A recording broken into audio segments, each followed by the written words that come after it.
ఎస్ఎండిసి ప్రేక్షకులకు నమస్కారం. నేటి వార్తలకు స్వాగతం.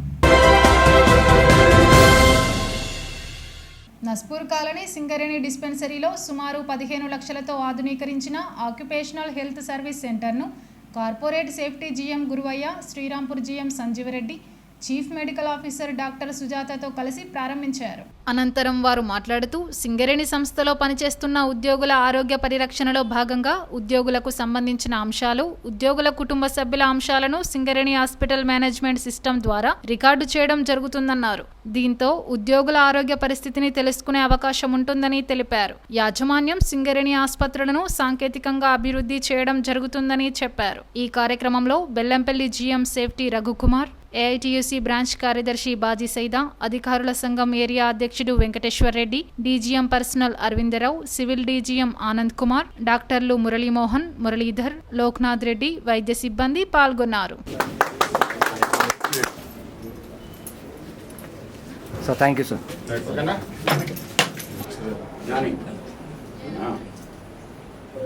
ఈరోజు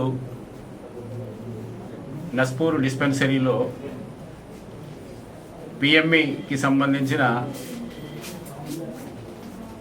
వాటిని ఇనాగరేట్ చేయడం జరిగింది. సింగరేణి సంస్థ occupational health and it's hazards and it's identification అనేది ప్రాముఖ్యంగా తీసుకొని ముందుకెళ్తుంది. దానిలో భాగంగా పిఎంఈ సెంటర్ను అధునాకరించడము అనేది టేకప్ చేసిండ్రు. ఈరోజు నస్పూర్ డిస్పెన్సరీలో పాత పిఎంఈ సెంటర్ను ఆధునీకరించి కొత్తగా వీటిని ప్రవేశపెట్టారు కాబట్టి వీటిలో ఈరోజు ఇనాగరేట్ చేయడం జరిగింది. ఈరోజు సింగరేణి సంస్థ ఒక ఆరోగ్యవంతమైన కార్మికుడు కావాలి అనే తపనతోని ముందుకెళ్తుంది. సింగరేణి సంస్థకు అసెట్ ఏంటిదంటే ఆరోగ్యవంతమైన కార్మికుడిని తయారు చేసినట్టయితే సంస్థలో ఇతోధికంగా పనిచేసి సంస్థ అభివృద్ధికి పనిచేస్తాడు అనే ఆకాంక్షతోని ఈ విధంగా రూపుదిద్దుకోవడం అనేది చాలా ముదావం. కానీ ఈరోజు మనం చూసుకున్నట్టయితే క్రానిక్ డిసీజెస్ ద్వారా ఆల్మోస్ట్ 30% మంది కార్మికులు బాధపడుతున్నారు. వాళ్ళను వైద్యపరంగా ఎన్ని చర్యలు తీసుకున్నా కూడా ఇప్పుడు కొత్తగా వచ్చే జనరేషన్లో కూడా క్రానిక్ డిసీజ్ రావడం చాలా బాధాకరంగా ఉంది. ఈ క్రానిక్ డిసీజ్డ్ ఎంప్లాయీస్ పని స్థలాల్లో ఇంకొంత హజార్డ్గా ఉంటుంది కాబట్టి వాటితోని ఇంకా కొంత నష్టం జరిగి తొందరగా అనారోగ్యం పాలవుతున్నారు. దాన్ని సకాలంలో గుర్తించడానికే ఈ పిఎంఈ సెంటర్సు సకాలంలో కార్మికుని అనారోగ్యం గుర్తించడం కోసమని మనం ఈరోజు హాస్పిటల్స్ అన్ని డిజిటలైజేషన్ చేసినాము. పిఎంఈ సెంటర్ను డిజిటలైజ్ చేసినాము. డిజిటల్ హాస్పిటల్ సిస్టాన్ని మనం ప్రవేశపెట్టడానికి సన్నద్ధంగా ఉంది. ఆ విధంగా సాఫ్ట్వేర్ను కూడా సింగరేణి హెల్త్ మేనేజ్మెంట్ సిస్టమ్ కూడా ఆధునీకరించాము. అతి త్వరలో ఈ నస్పూర్ డిస్పెన్సరీలు కూడా ప్రవేశపెడతాము. కంప్యూటర్స్ వస్తే డేటా ఎంట్రీ అనేది అదే విధంగా జరుగుతుంది వేరే హాస్పిటల్లో. ఇప్పుడు యాజమాన్యము కంప్యూటర్స్ను తెచ్చడానికి ప్రయత్నం చేస్తుంది. ఇక్కడ కంప్యూటర్స్ ఇంకొక నెల 15 రోజులలో కంప్యూటర్స్ రాగానే నస్పూర్ డిస్పెన్సరీ కూడా డిజిటల్ హాస్పిటల్గా రూపాంతరం చెందుతుంది. కాబట్టి ఇది కార్మికునికి ప్రత్యేకమైన సదుపాయము, వారి అనారోగ్యము సకాలంలో గుర్తించడానికి తీసుకున్న చర్య. కాబట్టి అందరూ కార్మికులు గుర్తించి కంపెనీ అభివృద్ధికి తోడ్పడాలని కోరుకుంటున్నా. మంచిర్యాలలో శనివారం ఓ ఫంక్షన్ హాల్లో ఏర్పాటు చేసిన మీడియా సమావేశంలో పిసిసి అధికార ప్రతినిధి చిట్ల సత్యనారాయణ, బ్లాక్ కాంగ్రెస్ అధ్యక్షుడు పూదరి తిరుపతి, పట్టణ అధ్యక్షుడు తూమ్ల నరేష్ మాట్లాడారు. ప్రేమ్సాగర్ రావుపై బీజేపీ జిల్లా అధ్యక్షుడు వెరవెల్లి రఘునాథరావు అసత్యారోపణలు చేయడం మానుకోవాలని హితవు పలికారు. బడ్జెట్లో 200 కోట్ల పైచిలుకు నిధులు జిల్లాకు కేటాయించగా నిధులు రాలేదని ప్రజలను పక్కదారి పట్టించే కుట్ర చేయడం శోచనీయమని అన్నారు. మంచిర్యాల నియోజకవర్గంలో కరకట్టల నిర్మాణం, ఎత్తిపోతల పథకంకు ఎమ్మెల్యే ప్రత్యేక నిధులు తీసుకొచ్చిన ఘనత ప్రేమ్సాగర్ రావుకు దక్కిందన్నారు. రఘునాథరావు ఢిల్లీకి వెళ్లి సింగరేణి కార్మికులకు ఆదాయపు పన్ను మినహాయింపు ఇప్పించాలని డిమాండ్ చేశారు. కేంద్రం నుంచి నిధులు తీసుకురావడం కృషి చేయాలి తప్ప ప్రజల సంక్షేమం, అభివృద్ధి కోసం పనిచేస్తున్న ప్రేమ్సాగర్ రావుపై తప్పుడు ప్రచారం చేయడం సరికాదని సూచించారు.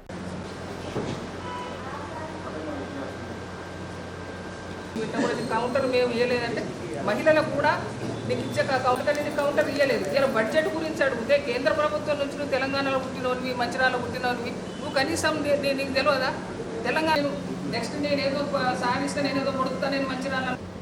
మొన్న తెలంగాణ రాష్ట్ర ప్రభుత్వం బడ్జెట్ ప్రవేశపెట్టిన సందర్భంలో మరి మంచిర్యాల జిల్లా బీజేపీ అధ్యక్షుడు ఎర్రబెల్లి రంగనాథ్ గారు ఆగమేఘాల మీద ప్రెస్ మీట్ పెట్టి అవగాహన లేకుండా అవగాహన రాహిత్యంతో పెద్దలు మన శాసనసభ్యులు ప్రేమ్ సాగర్ గారిని ఈ ప్రాంత మంచిర్యాల జిల్లా ముగ్గురు ఎమ్మెల్యేలను విమర్శించడానికి పని కట్టుకొని ప్రెస్ మీట్ పెట్టిందని తీవ్రంగా ఖండిస్తున్నాం. బడ్జెట్ను పూర్తి ప్రసంగం విని చదవకముందే ఈ ప్రాంతానికి మంచిర్యాల జిల్లాకు ఏం నిధులు రాలేదని చెప్పి విమర్శించడం సిగ్గుచేటు. రఘునాథ్ గారు ఇప్పుడు మాకున్న సమాచారం ప్రకారంగా మేము తెలుసుకున్న దాని ప్రకారంగా మంచిర్యాల జిల్లాకు 248 కోట్ల రూపాయలు మరి ఏదైతే కరకట్టల కోసం విమర్శించావో కేటాయించడం జరిగింది. అంతేకాదు ద్వారకా, లక్షడిపేట మరియు హాజీపూర్ మండలాల్లో 98 కోట్లు లిఫ్ట్ల కోసం ఇవి కేటాయించినట్టు మాకు ఇన్ఫర్మేషన్ ఉన్నది. ఇంకా పూర్తి వివరాలు మన శాసనసభ్యులు పెద్దలు ప్రేమ్ సాగర్ గారు వచ్చిన తర్వాత ఏం కేటాయింపులు జరిగినాయి, ఈ జిల్లాకి ఏం వచ్చినాయి అనేది పూర్తి వివరాలు వారు తెలియజేస్తారు. మీకు సిగ్గుంటే మేము ఈరోజు ఇక్కడికి వెళ్ళి వేదిక మీదకి వెళ్ళి డిమాండ్ చేస్తున్నాం. మొన్న కేంద్ర ప్రభుత్వము నిర్మలా సీతారామన్ వికసిత్ భారత్ పేరిట బడ్జెట్ కేటాయింపు చేయడం జరిగింది. దాంట్లో వికసిత్ భారత్ కాదు, వికసిత్ ఆంధ్రప్రదేశ్, వికసిత్ బీహార్ అని చెప్పి చెప్పుకుంటే బాగుంటుందని చెప్పి సందర్భం తెలియజేస్తున్నాం. తెలంగాణకు ఏం కేటాయించారో ఒక్కసారి ఆలోచించండి. మరి ఈరోజు తెలంగాణకు ఏమి ఇచ్చారని మేము అడుగుతున్నాం. 8 మంది ఎంపీలను గెలిపిస్తే తెలంగాణ రాష్ట్రానికి తీసుకొచ్చిందండి మీరు. అది సమాధానం చెప్పకుండా ప్రజలకు పని కట్టుకొని ఎమ్మెల్యే గారు విమర్శించాలి, ఎమ్మెల్యేకు మంచి పేరు వస్తుంది, బడుగు బలహీన వర్గాలకు సేవ చేస్తున్నాడు, నాకు ఇక కనుచూపు మేరలో కూడా ఎమ్మెల్యే నేను అయ్యే అవకాశం లేదని చెప్పి రఘునాథ్ అని బాధతోటి అక్కస్తోటి విమర్శిస్తున్నాడు తప్ప వేరే ఏం లేదు. ఏదైతే ఎర్రబెల్లి రఘునాథ్ బీజేపీ జిల్లా అధ్యక్షుడు ఆయన టూరిస్టు రాజకీయాలు చేస్తున్నాడు. విదేశాలకు వెళ్ళి డబ్బు సంపాదించుకొచ్చి ఏదో కాలక్షేపం కోసం ఇక్కడికి వచ్చి రాజకీయం చేసిన ఉద్దేశం కొద్దీ ఏదో సోషల్ మీడియా హీరో కావాలి, తద్వారా నేను ప్రేమ్ సాగర్ రావు గారిని విమర్శించి ఏదో సాధించాలి, మళ్ళీ ఒక 2 సంవత్సరాలు ఇప్పుడు రెండోసారి ఇచ్చినావు, నెక్స్ట్ సారి మళ్ళీ నువ్వు నీ సొంత ఊరైన విదేశాలకు నువ్వు వెళ్ళక తప్పదు. ఎందుకంటే నువ్వు ఓటుకు ఎన్ని వేలు ఇచ్చినా కూడా ఇక్కడ ప్రజలు నిన్ను ఆదరించే ప్రసక్తే లేదు. నువ్వు ఒక్కసారి ఆలోచించుకోవాలి. అసలు ప్రేమ్ సాగర్ రావు గారు ప్రజల ఆదరణతో 65,000 ఓట్ల మెజారిటీతోటి గెలిచిండు. ఎందుకు గెలిచిండ్రు? ప్రేమ్ సాగర్ రావు గారు ఈ నియోజకవర్గాన్ని సేవ చేస్తారు, సేవ చేసిండ్రు. ప్రేమ్ సాగర్ రావు గారు అయితే ఈ మంచిర్యాల నియోజకవర్గం అభివృద్ధి చెందుతుందని చెప్పి ప్రజలు పూర్తిగా నమ్మిరు కాబట్టి మమ్మల్ని ఆదరించారు. ప్రేమ్ సాగర్ రావు భారీ మెజారిటీతో గెలిపించడం జరిగింది. నువ్వు ఒకసారి ఆలోచించాలి. బీజేపీ 4 లక్షల కోట్ల బడ్జెట్లో తెలంగాణకు ఏమిచ్చింది? నువ్వు దాని గురించి మాట్లాడకుండా ఈ రాష్ట్ర ప్రభుత్వం తెలంగాణ బడ్జెట్ ప్రవేశపెట్టినప్పుడు మంచిర్యాల జిల్లాకి ఏం రాలేదు, మంచిర్యాల నియోజకవర్గానికి ఏం రాలేదని నువ్వు చెప్పడం ఒక్కసారి ఆలోచించుకోవాలి. నువ్వు బాగా చదువుకున్నావు అందరికీ చెప్పుకుంటావు. నీ విద్యత, నీ చదువు ఎక్కడ వేదో నువ్వు ఆలోచించాలి. అదేవిధంగా సుమారు 200 కోట్ల రూపాయలు ఈరోజు తీసుకొచ్చి నియోజకవర్గ అభివృద్ధికి కూడా కృషి చేస్తున్నారు. ఈరోజు సింగరేణి ప్రతి కార్మికుడు 30% జీతంలో 30% ఐటీ కడుతుండు. నీవు మూడు సార్లు ఈరోజు నరేంద్ర మోడీ 3వసారి ప్రధానమంత్రి అయ్యాడు. సింగరేణి కార్మికుల కోసం నువ్వు మాట్లాడు. నరేంద్ర మోడీ దగ్గరికి వెళ్ళు, కిషన్ రెడ్డి దగ్గరికి వెళ్ళు, నువ్వు మాట్లాడు. అయ్యా నా ప్రాంతం సింగరేణి ప్రాంతం, సింగరేణి కార్మికులు జీతంలో 30% అంటే 1,30,000 రూపాయలు ఈరోజు అదనంగా వాళ్ళు 1,30,000 రూపాయలు సింగరేణి కార్మికులు కడుతుండ్రు. వాళ్ళకు నువ్వు ఏం చేసినావు ఒకసారి ఆలోచించు. కేంద్ర ప్రభుత్వం దగ్గర నువ్వు ఎన్నిసార్లు వెళ్ళినావు, ఎన్నిసార్లు నువ్వు మన మంచిర్యాల నియోజకవర్గం గురించి అడిగినావు. ఈరోజు జిల్లా అధ్యక్షుడు అని చెప్పి దగ్గర డబ్బులు ఉన్నాయని చెప్పి సోషల్ మీడియాలో పెట్టుకొని నువ్వు సాధించేది ఏమీ లేదు. తప్పకుండా మంచిర్యాల నియోజకవర్గ ప్రజలు పూర్తిగా ప్రేమ్ సాగర్ గారి నమ్మకంతో ఈరోజు విశ్వాసంతో ఓటేసి గెలిపించారు తప్ప ప్రేమ్ సాగర్ రావు గారికి ఈ నియోజకవర్గ అభివృద్ధి లక్ష్యం. ఈ నియోజకవర్గ అభివృద్ధి 50 సంవత్సరాలు ముందుకెళ్ళాలనే ఉద్దేశం కొద్ది తను వెళ్తున్నాడు అని చెప్పి ఈ సందర్భంగా తెలియజేస్తున్నాం. నువ్వు ఒకటి గుర్తుంచుకోవాలి, మంత్రి పదవి రావడం వల్ల ఉమ్మడి ఆదిలాబాద్ జిల్లా ప్రజలు కోరుకుంటారు. ఉమ్మడి ఆదిలాబాద్ జిల్లా మొత్తం కూడా అభివృద్ధి అవుతుంది మంత్రి పదవి రావడం వల్ల. ప్రేమ్ సాగర్ రావు గారికి మంత్రి పదవి వస్తే నీ మొత్తం ఇక్కడికి వెళ్ళి నువ్వు నెలకే కాల్ చేసి వెళ్ళిపోయే పరిస్థితి వస్తుంది. ఎందుకంటే నీకు అప్పుడు అభివృద్ధి అనేది జిల్లా మొత్తం కూడా అభివృద్ధి ఇచ్చే సత్తా ఉన్న గొప్ప నాయకుడు ప్రేమ్ సాగర్ రావు గారి సందర్భంగా తెలియజేస్తున్నాం. ఓటుకు 2,000 నుంచి 3,000 రూపాయలు ఇచ్చి ఓట్లు కొనుక్కొని ప్రతిపక్ష హోదా కొనుక్కున్నటువంటి మిస్టర్ ఎర్రబెల్లి రఘునాథ్ గారు స్థానిక ఎమ్మెల్యే గారు మరి ఏం చేస్తున్నారని చెప్పేసి ఇష్టం మాట్లాడతారు కదా, మా అందరి తరపు నుంచి మీకు మరి చెప్పాల్సిన బాధ్యత మాకు ఉంది కాబట్టి ఈరోజు ప్రెస్ మీట్ పెట్టి చెప్పడం జరుగుతోంది. ఏదైతే మరి పెద్దలు ప్రేమసారావు గారు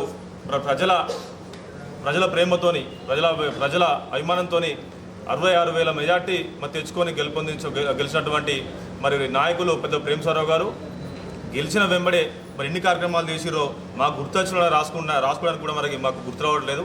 అన్ని కార్యక్రమాలు చేసిరు. మీకు ఏదైతే రైతులకు మేలు చేసే విధంగా మరి అంతకుముందు టీఆర్ఎస్ గవర్నమెంట్ తప్ప తాలు మీద 5 కిలోల నుంచి 6 కిలోల వరకు మరి దోచుకునేది.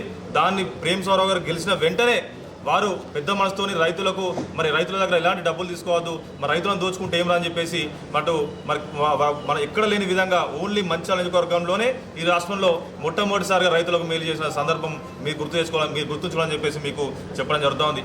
అదే కాకుండా మరి ప్రతి ఇంటికి మంచిర్యాల మున్సిపాలిటీలో, నస్పూర్ మున్సిపాలిటీలో ప్రతి ఇంటికి స్వచ్ఛమైన నీరు మరి 1.5 నుంచి 2 గంటలు ఇవ్వాలనే ఉద్దేశంతో పోయిన సంక్రాంతికి కూడా మరి ఓపెన్ చేసిన సందర్భం మరి గుర్తుంచుకోవాల్సిందిగా కోరుతున్నాం. మంచిర్యాల, నస్పూర్ అదేవిధంగా లక్షపేట మున్సిపాలిటీలో 10.5 కోట్లతోని మరి ఎన్నడూ లేని విధంగా ఈ స్థానిక ఎమ్మెల్యే ఎప్పుడు తిని విధంగా 10.5 కోట్లు మరి డిఎంఎఫ్టీ వంట తెచ్చిన ఘనత కూడా పెద్ద ప్రేమసారావు గారి. అదేవిధంగా గ్రామాలలో 6.5 కోట్లు తీసుకొచ్చిన మరి విషయం గుర్తుంచుకోవాల్సిందిగా మేము చెప్పడం జరుగుతుంది. దాదాపుగా 18 కోట్లు తీసుకొచ్చి అన్ని స్కూళ్లను మరి మంచి చేస్తున్నటువంటి సందర్భం. మరి రైతులకు నీరు వస్తలేని చెప్పేసి అన్నారు కదా, కడెం నీరు కావచ్చు, ఇటు మన దండపల్లి మండలాలకు అన్ని విధాలుగా ఈ సంవత్సరం అందించిన ఘనత కూడా పెద్ద ప్రేమసారావు గారిది. అదేవిధంగా ఈ ప్రజలందరికీ కూడా కరకట్టలైన విషయాన్ని గురించి చెప్పడం 245 కోట్లు కూడా శాంక్షన్ అయిన సందర్భాన్ని కూడా మీకు గుర్తు చేయడం జరుగుతుంది. అంతేకాకుండా ఎక్కడ ఎన్నడూ లేని విధంగా మంచిర్యాల నియోజకవర్గంలో ఎల్ఓసీలు దాదాపుగా ఈ చరిత్రలోనే 150 ఎల్ఓసీలు ఇచ్చిన లేదో ఎమ్మెల్యే కానీ 20 ఏళ్ళ సమస్యలో 20 ఏళ్ళ మరి పాలనలో, కానీ గెలిచిన 6 నెలలలోనే మరి 150కి పైగా ఎల్ఓసీలు ఇచ్చిన ఘనత కూడా పెద్ద ప్రేమసారావు చెప్పేసి గుర్తుంచుకోవాలని చెప్పి మీకు చెప్పడం జరుగుతుంది. ఈ విధంగా మంచి కార్యక్రమాలు చేసిన పెద్ద ప్రేమసారావుని విమర్శించడం మరి మానుకోవాలి. నేటి ఎస్ఎండిసి న్యూస్ ఇంతటితో సమాప్తం. తిరిగి ప్రసారం అయ్యే ఎస్ఎండిసి న్యూస్లో మళ్ళీ కలుద్దాం. అంతవరకు సెలవు. నమస్కారం.